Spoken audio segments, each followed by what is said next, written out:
Hello guys, today I am going to make introductory videos for our YouTube channel Shri Ram coaching classes. आप सभी जानते होंगे Shri Ram coaching classes को आप में से काफ़ी बच्चे ऐसे हैं जो मुझसे पहले पढ़ चुके हैं और काफ़ी सालों से मुझसे जुड़े हुए भी हैं। तो आप सभी की सहूलियत के लिए कई बच्चे ऐसे भी हैं जो प्रॉपर टाइम पे फीस नहीं अफोर्ड कर पाते हैं और कई बच्चे ऐसे भी हैं जो ये कहते हैं कि सर आप जहाँ पढ़ाते हैं वहाँ आ पाना हमारे लिए मुश्किल है, थोड़ी दूरी पड़ जाती है हमारे लिए। तो उन बच्चों के लिए मैंने एक YouTube चैनल की शुरुआत करी ताकि उन सभी बच्चों को शिक्षा की सुविधाएं मिल सके। तो आज मैं सिर्फ बेसिक स्टार्ट करने वाला हूँ, केमिस्ट्री का बेसिक स्टार्ट। सबसे पहले हम केमिस्ट्री के बेसिक की बात कर रहे हैं तो केमिस्ट्री के बेसिक में सबसे पहले आता है मैटर। कि मैटर है क्या? अगर मैं मैटर को क्लासीफाई कर रहा हूँ तो किस हिसाब से मैटर को क्लासीफाई करता हूँ। तो सबसे पहले हमने बात करी मैटर की, तो पहले मैटर की बात करते हैं। आपने क्लास 9 में जो आपका चैप्टर 1 है उसी में आपको पढ़ाया जाता है matter in our surroundings. Matter in our surroundings की जब हम बात कर रहे हैं, मैटर होता क्या है? सबसे पहले एनसीईआरटी में आपके काफी कॉमन डेफिनेशन दी हुई है। Anything which occupies space and has its own mass is called matter. तो थोड़ा सा हम जरा इस डेफिनेशन को एक बार क्लियर करके समझते हैं यहाँ पे, इसका मतलब है क्या। एक बार मैं डेफिनेशन यहाँ पे लिख देता हूँ। Anything which occupy space and has its own mass is called matter।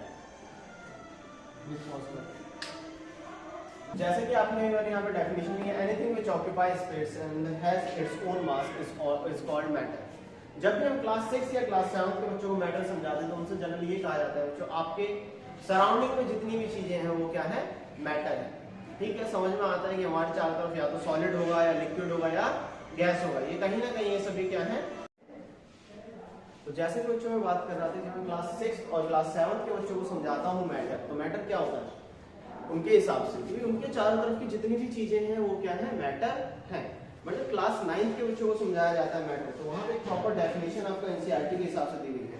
और जो डेफिनेशन दी है वो क्या है कि भाई ऐसा कोई भी ऑब्जेक्ट आपके सराउंडिंग का, कोई भी चीज ऐसी जो एक स्पेस ऑक्यूपाई कर रही है और उसके अंदर एक अपना मास है, उसे हम क्या कहते हैं? मैटर। यहाँ पे वेट से कंफ्यूज ना हो, मास और वेट में डिफरेंस होता है। आप सभी जानते होंगे कि मास और वेट में क्या अंतर होता है। अगर किसी भी ऑब्जेक्ट पर ग्रेविटी एक्ट कर रही है तो उस टाइम पे वो क्या होता है? उसका weight. And the actual amount of substance which is present in the object is called mass. तो जब भी मैंने मास की बात करी तो जिस भी ऑब्जेक्ट के पास अपना मास है और वो एक पर्टिकुलर स्पेस ऑक्यूपाई कर रहा है उसे आप क्या कहेंगे? मैटर कहेंगे। अब जब मैं बात कर रहा हूं कि यहाँ पे सर ये तो हो गया मैटर, लेकिन हमारे चारों तरफ की जो भी चीजें हैं उन्हें हम मैटर कैसे कहते हैं और किस क्राइटेरिया के हिसाब से मैटर कहा जा रहा है। तो आपके चारों तरफ बेटा मैटर जो है कई तरह का होता है, solid, liquid and gas. Matter को जो बेसिकली क्लासिफाई किया गया है वो क्या है? मैटर की 3 स्टेट्स में क्लासिफाई किया गया है, सॉलिड, लिक्विड एंड गैस। और वो क्लासिफाई किया गया है इनके पार्टिकल्स के इंटरमॉलिक्यूलर फोर्स ऑफ अट्रैक्शन के बीच में। ठीक है, बट उससे पहले मैं बात करूंगा पार्टिकल के बेसिकली, जैसा कि बच्चों में आपको भी बता रहा था कि जब हम मैटर को क्लासिफाई कर रहे हैं किस हिसाब से क्लासिफाई करते हैं, किसी भी क्लासिफिकेशन का एक बेस होता है। तो यहाँ पे मैटर के क्लासिफिकेशन का बेस है इंटरमॉलिक्यूलर फोर्स ऑफ अट्रैक्शन। तो उससे पहले, वो समझाने से पहले मैं आपको मैटर की प्रॉपर्टीज समझाऊंगा, जो मैटर की क्या फिजिकल प्रॉपर्टीज हैं। तो मैटर की कुछ फिजिकल प्रॉपर्टीज होती हैं आपकी। सबसे पहली प्रॉपर्टी है फिजिकल।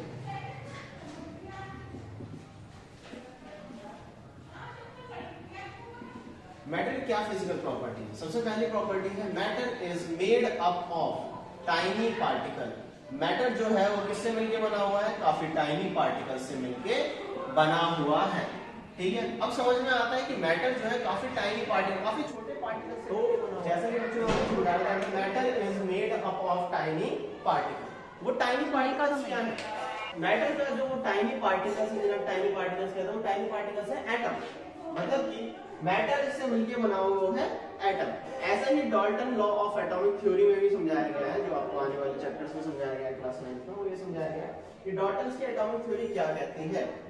ठीक है, तो डाल्टन्स की एटॉमिक थ्योरी में एक पॉइंट आपका यही है that the matter is composed of individual particles. मतलब कि मैटर जो है वो उस इंडिविजुअल पार्टिकल्स से मिलकर बना हुआ है। इंडिविजुअल पार्टिकल्स को क्या कहा गया है? एटम कहा गया है। तो ऐसे ही सबसे पहला पॉइंट आपका था कि matter is made up of tiny particles. पहला पॉइंट आई गेस आपको समझ में आ गया होगा, टाइनी पार्टिकल्स को हम क्या कह रहे हैं, एटम कह रहे हैं। सेकंड पॉइंट क्या है, particles of matter attract each other, मतलब जो मैटर है वो क्या करते हैं, एक दूसरे को अट्रैक्ट करते हैं। मतलब मैटर इन टाइनी पार्टिकल्स यानी कि एटम जिनसे मिलके बना हुआ है, हम क्या करते हैं, एक दूसरे को अट्रैक्ट करते हैं। इस तरीके जैसे एक एटम अरेंज है, यहाँ पे कुछ एटम्स अरेंज है, ये क्या कर रहे हैं, एक दूसरे को अट्रैक्ट कर रहे हैं। थर्ड पॉइंट है यहाँ पे that the particle of matter have space between them, मतलब कि अगर मैं अगली प्रॉपर्टी यहाँ पे लिखूं, मैं यहाँ पे साथ के साथ लिख भी देता हूं ताकि आपको समझ में आए। Particles of matter have space between them, मतलब कि जो एटम है उनके बीच में क्या होता है, स्पेस होता है। अब हमने यहाँ पे दो पॉइंट क्लियर करे हैं, एक तो उनके बीच में क्या है, फोर्स ऑफ अट्रैक्शन है, और उनके बीच में क्या है, यहाँ पे स्पेस है। तो ये जो स्पेस है दो एटम के बीच में, हम इन्हें क्या नाम देते हैं, intermolecular space, intermolecular space. And यहाँ पे जो फोर्स ऑफ अट्रैक्शन लगता है इनके बीच में, उसे हमने नाम क्या दिया, इंटरमॉलिक्यूलर फोर्स ऑफ अट्रैक्शन। ठीक है बच्चों, तो ये सारी चीजें आपकी इस तरीके से ये दोनों पॉइंट क्लियर हो। तो ये जो इंटरमॉलिक्यूलर फोर्स ऑफ अट्रैक्शन है, इसी के बेस पे इन्हें क्लासिफाई किया गया है। उससे समझाने से पहले मैं आपको यहाँ पे फोर्थ पॉइंट समझाना चाहूंगा। इसका जो फोर्थ पॉइंट है वो क्या है, particles of matter are constantly moving, मतलब कि जो मैटर के पार्टिकल्स हैं वो क्या कर रहे हैं, कॉन्स्टेंटली मूव कर रहे हैं, एक जगह से दूसरी जगह मूव कर रहे हैं, मूवमेंट शो करते हैं वो। इन पॉइंट्स को हम डिटेल में डिस्कस करेंगे, बट उससे पहले मैंने आपको जो स्टार्टिंग में बताया था थोड़ी देर पहले कि मैटर को क्लासिफाई भी किया गया है। और क्लासिफाई किस हिसाब से किया गया है मैटर को, क्लासिफिकेशन का जो बेस रखा गया है वो क्या रखा गया, इंटरमॉलिक्यूलर फोर्स ऑफ अट्रैक्शन। जैसे कि अगर मैं बात करूं, मैटर की तीन स्टेट्स हैं, सॉलिड, लिक्विड एंड गैस। ठीक है, सबसे ज्यादा इंटरमॉलिक्यूलर फोर्स ऑफ अट्रैक्शन जो है वो किसके पास है, सॉलिड के पास। उसके बाद किसके पास, आपके लिक्विड के पास। एंड देन आपका जो लास्ट आता है वो क्या है, आपका गैस।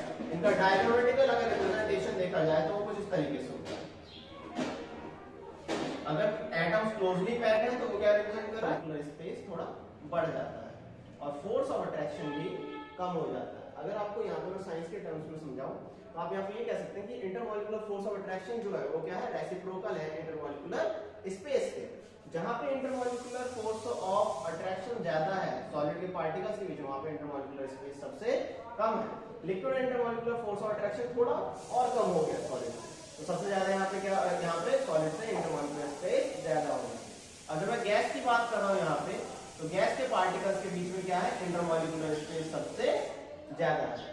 ठीक है, इंटरमॉलिक्यूलर स्पेस अगर सबसे ज्यादा है, which means यहाँ पे इंटरमॉलिक्यूलर फोर्स ऑफ अट्रैक्शन सबसे कम है। ठीक है, तो इस तरीके से क्लासिफिकेशन होता है इनमें। और क्या डिफरेंस है, कंप्रेसिबिलिटी क्या है, डेंसिटी, शेप, वॉल्यूम, सभी में क्या डिफरेंसेस है मैटर के स्टेट्स में, इन सभी प्रॉपर्टीज के बारे में मैं आपको अगली वीडियो में डिस्कस करूंगा। इसके अलावा भी अगर आप चाहते हैं कि कुछ नई वीडियोस आए, कुछ आपके ऐसे टॉपिक्स हो जो आप चाहते हैं समझना, आप कोई भी टॉपिक सजेस्ट कर सकते हैं मुझे कमेंट्स में, मैं उस पर आपको वीडियो बना के जरूर प्रोवाइड कराऊंगा जितनी जल्दी हो सके। Thank you.